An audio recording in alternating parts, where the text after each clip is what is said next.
एक बार की बात है, एक सुंदर जंगल के बीचों बीच एक विशाल पेड़ था। इस पेड़ की डालियों पर अलग अलग रंगों के पक्षी रहते थे। मोर, तोता, कबूतर और नीलकंठ सभी वहाँ साथ साथ रहते थे। वे दिन भर मिलकर खेलते और नए नए अनुभव साझा करते। लेकिन उन पक्षियों में से एक चिड़िया, जिसका नाम था चिकी, बहुत चिंतित रहती थी। चिकी को उड़ने में डर लगता था। जबकि बाकी पक्षी आसानी से आसमान में ऊंचाई तक उड़ जाते थे, चिकी को लगता कि वो गिर जाएगी। वह केवल छोटी छोटी दूरी तक ही उड़ पाती थी और हमेशा पेड़ की सबसे नीची डाली पर बैठी रहती थी। एक दिन जब सभी पक्षी हवा में उड़कर खुशी मना रहे थे, तो चिकी ने उदास होकर कहा, काश मैं भी तुम सबकी तरह ऊंचाई तक उड़ पाती। तोता, जो उसकी बहुत परवाह करता था, बोला, चिकी, डर के बिना उड़ने का मजा ही अलग होता है। तुम्हें बस अपने डर पर काबू पाना है। मोर, जो सबसे बुद्धिमान था, ने चिकी को एक सलाह दी, तुम्हें उड़ने से पहले अपने पंखों पर भरोसा करना सीखना होगा।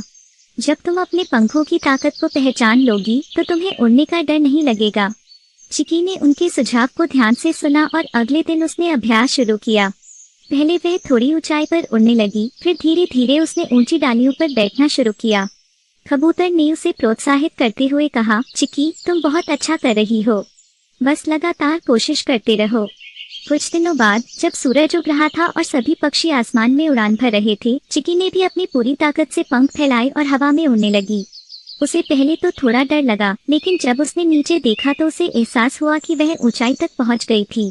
अब वह बिना डरे आसमान में अपने दोस्तों के साथ उड़ रही थी। सबने खुशी से तालियां बजाईं। चिकी ने पहली बार महसूस किया कि असली खुशी तभी मिलती है जब हम अपने डर का सामना करते हैं। तब से चिकी जंगल के सबसे साहसी पक्षियों में से एक बन गई और उसने सबको सिखाया कि अगर हम खुद पर विश्वास करें तो कोई भी डर हमें रोक नहीं सकता। और इस तरह चिकी ने अपनी उड़ान की दुनिया को खोज लिया। तो बच्चों, कार्टून वाली वीडियो देखने के लिए चैनल सब्सक्राइब करो। और भी मजेदार वीडियो सिर्फ इसी चैनल पर मिलेंगी।